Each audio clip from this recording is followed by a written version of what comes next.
વચ્ચે આપડા તો કંઈક નકરા શરૂ જ હોય ને મયુર પાસે કર્યો એટલું બધું વેન. હેલો ગાઈસ, તો જો ભાવનગરથી સાધના દીદી હોલિડે કમ્પ્લીટ કરીને એના ઘરે જતા હતા તો આપણે એને મળીને કહી દીધું બાય.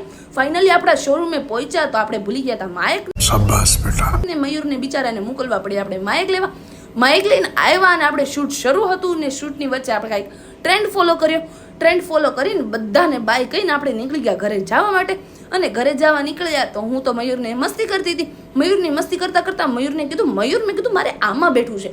પછી પાછું જમ્પિંગ જોયું. મયુર મેં કીધું મને આમાં બેઠું છોટી બચ્ચી હો ક્યાં. મયુર કે જા પૈસા આપું તું બેઠ્યા. પછી કર્યું તૂટી ફૂટીનું વેન. પછી ત્યાંથી એટલો બધો ભાગ લઈને આપણે નીકળી ગયા બજાર જવા માટે.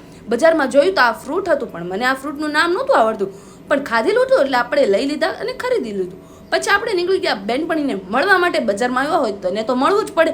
પછી આપણે બેનપણીને મળીને પાછા ઘરે જવા નીકળ્યા તો આપણને પાછી કંઈક વસ્તુ યાદ આવીને લેટ થતું હતું તો આપણે પાછા બજારમાં આવવું પડ્યું. પછી આપણે દીદીના ઘરે પહોંચી ગયા અને દીદીના ઘરે પહોંચ્યા તો લેટ થઈ ગયું હતું ને આજના માટે એટલું જ તે બાય.